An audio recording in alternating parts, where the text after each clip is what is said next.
पूजा का भरा पूरा परिवार था। माता पिता, छोटे छोटे भाई बहन सब थे। बॉनी पूजा बड़े परिवार का हिस्सा थी। हंसी खुशी से दिन बीत रहे थे। पूजा को कभी इस बात का एहसास भी नहीं हुआ कि वो बॉनी है। फिर एक दिन पूजा के लिए एक फौजी का रिश्ता आया। पूजा की शादी पवन नाम के फौजी के साथ हो गई। बॉनी पूजा शादी करके ससुराल आ गई। ससुराल आकर उसे पता चला कि न सिर्फ उसका पति बल्कि उसके सास और ससुर भी फौजी हैं। ससुराल में पूजा की फौजी सास चंद्रकला ने उसका स्वागत किया, लेकिन रिश्तेदार कहाँ मानने वाले थे। उन्होंने पूजा की कम हाइट को लेकर उसका मजाक बनाना शुरू कर दिया। अरे चंद्रकला, अपने पवन के लिए बॉनी बहू मिली थी तुझे। पवन को देख कितना लंबा चौड़ा है। पवन और पूजा की जोड़ी भी कोई जोड़ी है? दीदी, पूजा खानदानी लड़की है, बड़े संस्कारों वाली है। हाइट का क्या है, हाइट कम भी होगी तो चलेगा, लेकिन बहू में संस्कार कम नहीं होने चाहिए। ऐसे संस्कार किस काम के? पवन के आगे तो ये बच्ची सी लग रही है। बाप बेटी की जोड़ी है। चंद्रकला ने किसी की बातों पर ध्यान नहीं दिया, लेकिन पूजा सब कुछ सुन रही थी। अपने कमरे में बैठी पूजा घूंघट की आड़ में अपने आंसू छिपाने की कोशिश कर रही थी। तभी वहाँ पवन आ गया और उसने पूजा को रोते हुए देख लिया। पवन सब कुछ समझ चुका था। देखो पूजा, रिश्तेदार तो 1-2 दिन में चले जाएंगे, तुम्हें हमारे साथ रहना है। मैं तुम्हारी कम हाइट से कोई प्रॉब्लम नहीं है, इसलिए ये आंसू यूं ही जाया मत करो। चलो हंसो, तुम मुस्कुराती हुई बहुत सुंदर लगती हो। पवन की प्यारी प्यारी बातें सुनकर पूजा के सारे दुख दर्द गायब हो गए। वो पवन के गले से लग गई। कुछ दिन बाद पूजा की सास चंद्रकला, ससुर देवराज और पति पवन तीनों आपस में बातें कर रहे थे। अगले हफ्ते हमारी छुट्टियां खत्म हो रही हैं। हमें अपनी अपनी ड्यूटी ज्वाइन करनी होगी। लेकिन बहू को ये बात कैसे बताएंगे कि हम तीनों को शादी के लिए सिर्फ 15 दिन की छुट्टी मिली थी। अब अगले 6 महीनों तक हमें छुट्टी नहीं मिलेगी। हमारे जाने के बाद पूजा इस घर में अकेली कैसे रहेगी? हमारे जाने से पहले मैं उसे उसके मायके छोड़ आऊंगा। हाँ, ये ठीक रहेगा, वरना बहू यहाँ अकेली परेशान हो जाएगी। चंद्रकला, देवराज और पवन की बातें पूजा ने सुन ली थी।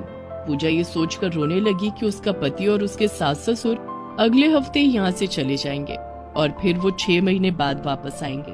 पूजा मन ही मन सोचने लगी, मैं पवन के बिना कैसे रहूंगी? जब ऐसी बात थी तो शादी क्यों की? लेकिन मैं इन्हें ड्यूटी पर जाने से तो नहीं रोक सकती। मैं इनके फर्ज के रास्ते में नहीं आ सकती। मुझे खुद को संभालना होगा और अपने परिवार को यकीन दिलाना होगा कि मैं यहाँ अपना ख्याल रखूं। वो मेरी तरफ से बेफिक्र होकर अपना फर्ज पूरा करे। माँ जी, बाबूजी, आप लोग मेरी चिंता मत कीजिए। मैं यहाँ अकेली रह लूंगी। आप लोग अपनी ड्यूटी पर जाइए और देश की रक्षा कीजिए। लेकिन बहू, तू अकेली कैसे रहेगी? पवन तुझे तेरे मायके छोड़ आएगा। नहीं माँ जी, आप सबके पीछे से घर का ध्यान रखने वाला भी तो कोई होना चाहिए। यूं घर को अकेला नहीं छोड़ सकते। अब मैं आ गई हूँ तो घर का ध्यान रखूंगी। ठीक है बहू, अगर तुझे कोई दिक्कत नहीं है तो फिर तू यहीं रहना। पूजा अपने सास ससुर और पति का बहुत ख्याल रखती है। उसने पूरा घर संभाल लिया था। देखते ही देखते दिन बीत जाते हैं और पवन, चंद्रकला और देवराज के जाने का वक्त आ जाता है। पूजा उन तीनों की वर्दी साफ करके, सुखाकर, प्रेस करके तैयार कर उन्हें देती है। तीनों अपनी वर्दी पहनकर तैयार हो जाते हैं और घर से निकलने ही वाले थे कि आप लोग रुकिए। क्या हुआ पूजा? हम लोग लेट हो जाएंगे। पूजा भागकर आरती का सामान लाती है और उन तीनों की आरती उतारती है। भगवान आप तीनों को हर जंग में विजयी बनाए और आपकी रक्षा करे। भगवान तेरी भी रक्षा करे बहू, अपना ध्यान रखना। अच्छा, अब हम चलते हैं। पवन, चंद्रकला और देवराज तीनों चले गए। पूजा ने हाथ हिलाकर उन्हें विदा किया। तीनों के जाने के बाद पूजा घर में बिल्कुल अकेली हो गई। बॉनी होने के कारण उसे घर के काम करने में कई दिक्कतें आने लगी, लेकिन पूजा हर परेशानी का कोई न कोई हल निकाल लेती। इसी तरह धीरे धीरे दिन बीत रहे थे। पवन, चंद्रकला और देवराज की ड्यूटी बॉर्डर पर लग गई थी, जहां मोबाइल में नेटवर्क नहीं आता था, जिस कारण वो तीनों पूजा को फोन भी नहीं कर पाते थे। पूजा कई दिनों तक उनके फोन का इंतजार करती। कई बार फोन न आने के कारण उसका दिल घबरा जाता, लेकिन फिर फोन आने के बाद सब कुछ ठीक हो जाता। एक बार की बात है, कई दिनों से पवन, चंद्रकला और देवराज का फोन नहीं आया। पूजा का दिल बहुत घबरा रहा था। मन बहलाने के लिए उसने टीवी खोला। टीवी पर उसने समाचार में देखा कि बॉर्डर पर दुश्मन देश के साथ हमारी फौज जंग लड़ रही है, जिसमें कई फौजी मारे गए हैं। ये खबर सुनकर मानो पूजा के पैरों तले जमीन खिसक गई। तभी टीवी पर एंकर ने कहा कि शहर में दुश्मन देश के कई आतंकी घुस आए हैं। अभी अभी खबर मिली है कि दुश्मन की तरफ से कई आतंकी शहर में घुस आए हैं और उन्होंने 15 अगस्त को शहर को बम धमाकों से दहलाने की साजिश रची है। पुलिस उन आतंकियों की तलाश में जुट गई है। पूरे शहर को पुलिस छावनी में बदल दिया गया है। ये खबर सुनते ही डर के मारे पूजा के हाथ पैर कांपने लगे। शाम को जब वो बाजार जाने के लिए घर से बाहर निकली तो देखा कि जगह जगह पर पुलिस पहरा दे रही थी। पूजा बाजार जाकर सामान खरीदने लगी और सामान खरीदकर वापस आ गई। कुछ दिनों के बाद शहर में एक जोरदार बम धमाका हुआ जिसमें कई आम लोगों की मौत हो गई, जिसके कारण शहर में कर्फ्यू लगा दिया गया। कई दिनों से पूजा के सास ससुर और पति का फोन भी नहीं आया था। डर और घबराहट के कारण पूजा की तबीयत खराब हो गई। उसे तेज बुखार आ गया। अब मैं क्या करूं? घर में बुखार की दवाई भी नहीं है। दवाई लेने तो बाहर जाना ही पड़ेगा। पूजा दवाई लेने के लिए मेडिकल स्टोर की तरफ जाने लगती है। तभी उससे रास्ते में कुछ लोगों के बात करने की आवाज आती है। परसों 15 अगस्त है।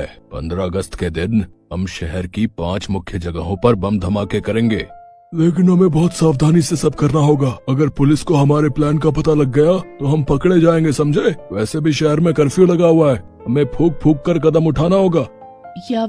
ये आवाज तो आतंकियों की लग रही है। मुझे इनका पता लगाना होगा। पूजा आवाज के पीछे पीछे जाती है और वो एक कबाड़ के गोदाम के पास पहुंच जाती है। पूजा एक टूटी कुर्सी के ऊपर खड़ी हो जाती है और गोदाम के अंदर झांक कर देखती है। गोदाम के अंदर बहुत सारा कबाड़ भरा हुआ था और उसके अंदर कुछ लोग बैठकर आपस में बातें कर रहे थे। कुछ लोग खतरनाक बम भी बना रहे थे। पूजा ने अपने मोबाइल फोन से गोदाम के अंदर के सारे नजारे का वीडियो बना लिया।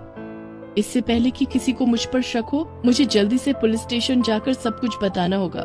पूजा वहाँ से भागने के लिए जैसे ही कुर्सी से नीचे उतरने की कोशिश करती है, कुर्सी गिर जाती है और पूजा जमीन पर गिर जाती है। आवाज सुनकर गोदाम के अंदर बैठे सारे आतंकी बाहर आ जाते हैं और वो पूजा को पकड़ लेते हैं। वो पूजा के हाथ पैर बांधकर उसे बंधक बना लेते हैं और उसी गोदाम में बंद करके वहाँ से भाग जाते हैं। आतंकी पूजा के सामने ही बात कर रहे थे कि उनका अगला ठिकाना कहाँ होगा। पूजा चिल्लाने की बहुत कोशिश करती है, लेकिन उसके मुंह पर पट्टी बंधी हुई थी, जिसके कारण वो चिल्ला नहीं पाती है। तभी उसका ध्यान गोदाम में बनी एक बड़ी सी सुराख पर जाता है, जो शायद एग्जॉस्ट फैन लगाने के लिए बनाया गया था, लेकिन वहाँ एग्जॉस्ट फैन नहीं लगा था। बम बना रहे आतंकी अपने कुछ औजार वहीं छोड़कर भाग गए थे। पूजा ने अपने बंधे हुए हाथों से औजार उठाया और अपने हाथों की रस्सी काट दी। उसके बाद उसने खुद को आजाद कर लिया। अब मैं उस सुराख तक कैसे पहुँचूं? हे भगवान, मुझे इतना छोटा क्यों बनाया? लेकिन पूजा ने हार नहीं मानी। उसने टेबल के ऊपर कुर्सी रखी और उसके ऊपर स्टूल रखा। काफी जुगाड़ करके आखिरकार पूजा ने उस सुराख तक पहुंचने का रास्ता बना ही लिया और फिर वो उस सुराख के रास्ते गोदाम से बाहर आ गई। पूजा उसी समय भागकर पुलिस स्टेशन गई और पुलिस को सारी बात बताई। उसने पुलिस को आतंकियों के नए ठिकाने का पता बताया और वो वीडियो भी दिखाया जो उसने गोदाम के अंदर बैठे आतंकियों का बनाया था। आपने अपनी बहादुरी और हिम्मत से लाखों लोगों की जान बचाई है। आप फिक्र न करें, आतंकी कल का सूरज नहीं देख पाएंगे। 15 अगस्त से पहले हम सारे आतंकियों को पकड़कर जेल की सलाखों के पीछे पहुंचा देंगे। चलिए, हम आपको आपके घर तक पहुंचा दें। आपकी सुरक्षा जो है अब हमारी जिम्मेदारी है। पुलिस ने पूजा को उसके घर पहुंचा दिया। घर पहुंचते ही पूजा के पास पवन का फोन आया। पूजा, तुम हमारी चिंता बिल्कुल मत करना। मैं, माँ और बाबूजी हम तीनों ठीक हैं। यहाँ दुश्मन ने हमला कर दिया है, इसलिए हमारा अभी फोन पर बात करना मुमकिन नहीं है। कोई बात नहीं पवन, आप, माँ और बाबूजी अपना ख्याल रखना और भारत माता के दुश्मनों के होश उड़ा देना। पूजा ने पवन को फोन पर सारी बात बताई कि कैसे उसे आतंकियों ने बंधक बना लिया था और कैसे उसने पुलिस को सारी सूचना दी। वाह पूजा, आज तुमने साबित कर दिया कि तुम एक फौजी की बीवी हो। मुझे तुम पर गर्व है। माँ बाबूजी सुनेंगे तो बहुत खुश होंगे। इधर पुलिस पूजा के बताए पते पर पहुंचकर सारे आतंकियों को गिरफ्तार कर जेल में डाल देती है। पूजा की वजह से 15 अगस्त के दिन शहर में बड़ा आतंकी हमला होने से बच गया, जिसके लिए पूजा को वीरता पुरस्कार से सम्मानित किया गया। कुछ दिनों के बाद बॉर्डर पर भी सब कुछ शांत हो गया। युद्ध में दुश्मन देश के कई सैनिक मारे गए थे और दुश्मन पीठ दिखाकर भाग गया। पूजा के पति, सास और ससुर को भी शौर्य चक्र से सम्मानित किया गया। पूजा के ससुराल में सभी रिश्तेदार जो कभी उसकी कम हाइट का मजाक उड़ाते थे, आज उसकी तारीफ करते नहीं थक रहे थे। चमन नगर गाँव में राजेश्वरी अपने पति, सास ससुर और अपनी 5 बेटियों के साथ रहती थी। राजेश्वरी के पति दिनेश एक किसान थे। वे अपने खेत में फसल उगाकर उसे शहर बेचने जाया करते थे। एक बार दिनेश फसल बेचने शहर गए थे, लेकिन एक हादसे में उनकी मौत हो गई और गांव लौटा उनका पार्थिव शरीर। दिनेश के मरने के बाद राजेश्वरी के सास ससुर ने उसे उसकी 5 बेटियों समेत घर से बाहर निकाल दिया। निकल जा कल मुही, एक तो 5 बेटियां पैदा कर दी, ऊपर से मेरे बेटे को भी खा गई। लेकिन माँ जी, मैं अपनी बेटियों को लेकर कहाँ जाऊंगी? मुझे यहीं रहने दीजिए, मैं घर का सारा काम करूंगी। बदले में आप जो देंगे उससे मैं और मेरी बेटियां गुजारा कर लेंगे। तेरी 5 बेटियों का बोझ कौन उठाएगा? हाँ, महीने भर का राशन एक दिन खा जाते हो तुम लोग, फिर इनकी शादी में खर्चा कौन करेगा? हमने कहा था 5 बेटियां पैदा करने को। राजेश्वरी अपने ससुर के पैरों में गिर जाती है और उनसे रहम की भीख मांगती है, लेकिन राजेश्वरी के ससुर ने भी उसकी एक न सुनी। राजेश्वरी की सबसे छोटी बेटी सोनी कहती है, दादाजी हमें घर से मत निकालिए, हम लोग आपको बिल्कुल भी परेशान नहीं करेंगे। आपकी और दादी के अलावा हमारा है ही कौन? चल हट, हमने तुम लोगों का ठेका नहीं लिया है, चलो जाओ मेरे घर से। बेचारी राजेश्वरी अपनी 5 बेटियों को लेकर वहाँ से चली जाती है। राजेश्वरी की 5 बेटियां सोनिया, प्रभा, कल्पना, मीनू और सोनी बहुत समझदार थी। राजेश्वरी उन 5 के साथ सड़क के किनारे बैठ जाती है और रोने लगती है। बड़ी बेटी सोनिया कहती है, तुम रो मत माँ, देखना एक दिन हम 5 पिताजी की तरह देश की सेवा करेंगी। तुम्हारे पिता तो एक किसान थे सोनिया, तुम 5 किस तरह से देश की सेवा करोगी? किसानी करने के लिए हमारे पास खेत भी नहीं है। तुम्हारे दादाजी ने हमें हमारे हक से भी बेदखल कर दिया। माँ, खेत नहीं हुआ तो क्या हुआ? हम 5 बहनें फौजी बनेंगी और बॉर्डर पर तैनात होकर देश की सेवा करेंगी। मैंने किताबों में पढ़ा है कि देश के जवान कैसे देश की सेवा करते हैं। जय जवान जय किसान। लेकिन मेरी बच्ची, अब तुम लोगों को पढ़ाएगा कौन? तेरे पिता तो हमें छोड़कर चले गए। मेरे पास तो तुम लोगों को खिलाने के लिए भी पैसे नहीं है। पढ़ाई की बात तो बहुत दूर है। तभी राजेश्वरी की दूसरी बेटी प्रभा कहती है, माँ, खाने की चिंता तुम मत करो, हम 5 भूखे रहकर भी अपनी पढ़ाई कर सकती हैं। हम 5 खूब मेहनत से काम करेंगे। लेकिन हम काम क्या करेंगे बेटी? माँ, हम लोगों के घरों में काम मांगने जाएंगे, हमें कहीं न कहीं काम जरूर मिल जाएगा। राजेश्वरी को अपनी 5 बेटियों की आंखों में उम्मीद की किरण नजर आने लगी। उसने 5 को गले से लगा लिया। उस दिन वे लोग भूखे प्यासे सड़क के किनारे सो गए। अगली सुबह राजेश्वरी के साथ वो 5 काम मांगने के लिए लोगों के घरों में जाने लगे। मालकिन, हमें काम की तलाश है, हमें कुछ काम मिल जाता तो आपकी बहुत कृपा होती। तू तो राजेश्वरी है ना, जिसकी 5 बेटियां हैं। अरे, जिस औरत के कोख से एक बेटा भी जन्म ना ले सका, उस औरत का मुंह देखना भी पाप है। तू मनहूस है मनहूस, तुझे कौन काम देगा? वो औरत अपने घर का दरवाजा बंद कर लेती है। राजेश्वरी और उसकी 5 बेटियां काम की तलाश में दर दर भटकने लगती हैं, लेकिन कोई भी उन्हें काम नहीं देता है। उस दिन से वे सभी भूखे प्यासे सड़क के किनारे सो जाती हैं। राजेश्वरी की सबसे छोटी बेटी सोनी रोने लगती है। क्या बात है सोनी, तू रो क्यों रही है? माँ, मुझे बहुत भूख लगी है, मुझे खाना चाहिए। उसी रात राजेश्वरी अपनी 5 बेटियों को लेकर खाने की तलाश में निकल पड़ती है। चलते चलते वे रेलवे स्टेशन पहुँच जाती हैं। वहाँ एक फौजी ट्रेन के आने का इंतजार कर रहा था। सोनिया उस फौजी को देखकर बहुत खुश हो जाती है और उसके पास जाकर उसे सल्यूट करती है। अरे वाह, तुम तो बिल्कुल फौजियों की तरह सल्यूट कर रही हो। हाँ, क्योंकि मैं भी एक फौजी बनना चाहती हूँ। लेकिन इतनी रात में तुम लोग स्टेशन पर क्या कर रही हो? हम लोग यहाँ खाने की तलाश में आए हैं। मेरी छोटी बहन को बहुत भूख लगी है, हमने 2 दिनों से कुछ नहीं खाया। क्या? लेकिन क्यों? सोनिया उस फौजी को सारी बात बताती है। सोनिया की बात सुनकर उस फौजी को उन सब पर बहुत दया आ जाती है। उसके पास खाना था। वो अपने बैग से खाना निकालकर राजेश्वरी को देता है। ये लीजिए, ये खाना बहुत ज्यादा तो नहीं है, लेकिन इससे आप लोगों की थोड़ी भूख तो मिट जाएगी। इसे आप लोग खा लीजिए। नहीं भैया, ये खाना आपकी माँ ने आपके लिए दिया होगा, इसे हम नहीं ले सकते। नहीं, ये खाना मेरी माँ ने नहीं दिया। तो फिर किसने दिया? ये खाना मुझे मेस से मिला है। दरअसल हम लोग जहाँ रहते हैं वहाँ एक मेस होती है जहाँ हमारे लिए खाना बनाया जाता है। अच्छा, ये तो बहुत अच्छी बात है। क्या आपके मेस में मुझे खाना बनाने का काम मिल सकता है? मुझे काम की बहुत सख्त जरूरत है। ठीक है, मैं अभी बात करता हूँ। फौजी उसी समय किसी को फोन करता है और राजेश्वरी के लिए बात करता है। राजेश्वरी को काम मिल जाता है। चलिए, आपकी जॉब पक्की हो गई। यहाँ तो नहीं, लेकिन शहर में हमारे हॉस्टल में खाना बनाने वाले की जरूरत है। इसी ट्रेन से मेरे साथ शहर चलिए, मैं आपको वहाँ तक पहुँचा दूंगा। राजेश्वरी अपनी 5 बेटियों के साथ ट्रेन में बैठ जाती है और उस फौजी के साथ शहर आ जाती है। वहाँ राजेश्वरी को फौजियों के मेस में खाना बनाने का काम मिल जाता है। राजेश्वरी अपनी 5 बेटियों के साथ वहीं रहने लगती है। राजेश्वरी की 5 बेटियां फौजियों के बीच रहने लगी थी। वे उनके साथ वर्जिश करना, हथियार चलाना सब सीखने लगी। उन 5 ने अब स्कूल भी जाना शुरू कर दिया था। 5 का एक ही सपना था, फौजी बनने का। मेरी बच्चियों, तुम लोग खूब मन लगाकर पढ़ना, तुम्हें देश की सेवा करनी है। माँ, हम लोग खूब मेहनत करेंगे और देखना, एक दिन हम लोग फौजी जरूर बनेंगे और देश के दुश्मनों को मार गिराएंगे। राजेश्वरी की 5 बेटियां सोनिया, प्रभा, कल्पना, मीनू और सोनी खूब मन लगाकर पढ़ाई करती और फौजी बनने के लिए खूब मेहनत करती।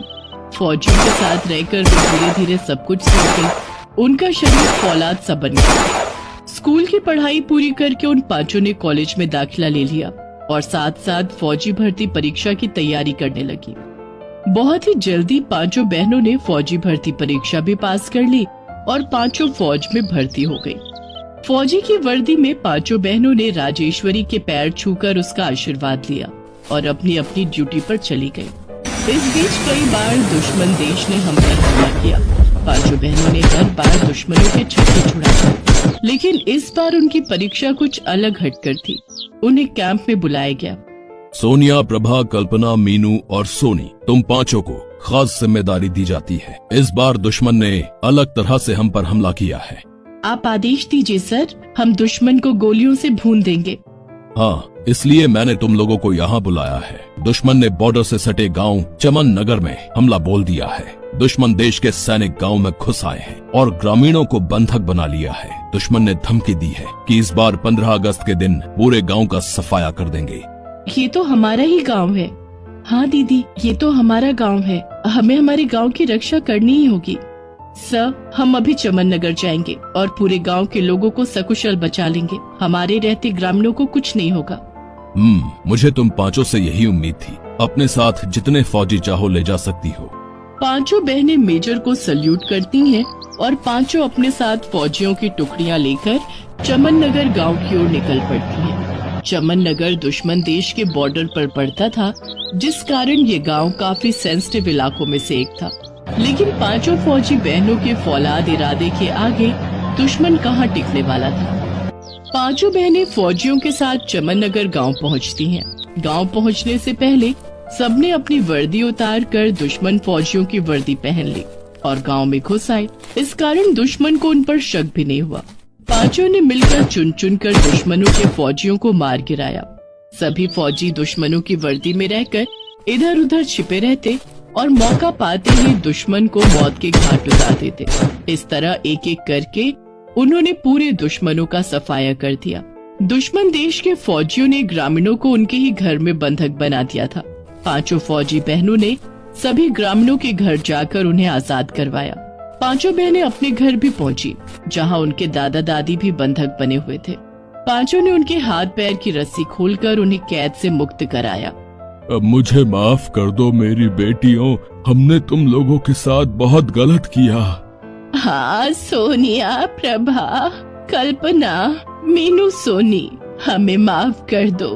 हमने तुम लोगों को घर से निकाला, तुम्हें भूखों मरने के लिए छोड़ दिया, फिर भी तुम 5 ने आज हमारी जान बचाई।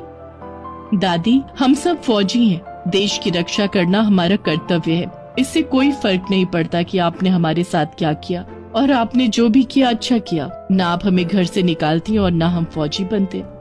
5 बहनों ने 15 अगस्त के दिन अपने गांव को दुश्मनों के चंगुल से आजाद कराया। गांव के लोगों ने भी उनसे हाथ जोड़कर माफी मांगी। 5 बहनों ने गांव के चौराहे पर तिरंगा फहराकर आजादी का जश्न मनाया और आजादी के गीत गाए। पांचों बहनों को राष्ट्रपति की तरफ से वीरता पुरस्कार दिया गया। पांचों बहनों ने अपना अपना वीरता पुरस्कार राजेश्वरी को अर्पित कर दिया। हमारी इस वीरता पुरस्कार की असली हकदार हमारी माँ है। माँ की मेहनत और प्रेरणा के कारण हम सब बहनें फौजी बन पाए हैं और देश की रक्षा कर रहे हैं। इसलिए हमारा ये वीरता पुरस्कार हम अपनी माँ को सौंप रहे हैं। राजेश्वरी ने मंच पर आकर अपनी पांचों बेटियों का वीरता पुरस्कार अपने हाथों में लिया। चमन नगर गांव के सारे लोग ये सब कुछ अपने अपने टीवी पर देख रहे थे। सभी ग्रामीण और राजेश्वरी के सास ससुर राजेश्वरी की पांचों बेटियों पर गर्व महसूस कर रहे थे। सभी ग्रामीणों ने चमन नगर गांव का नाम बदलकर फौजी बेटियों का गांव रख दिया। गरीब राजेश्वरी की मेहनत रंग लाई। आज उसकी पांचों बेटियों ने पूरे देश में उसका नाम रोशन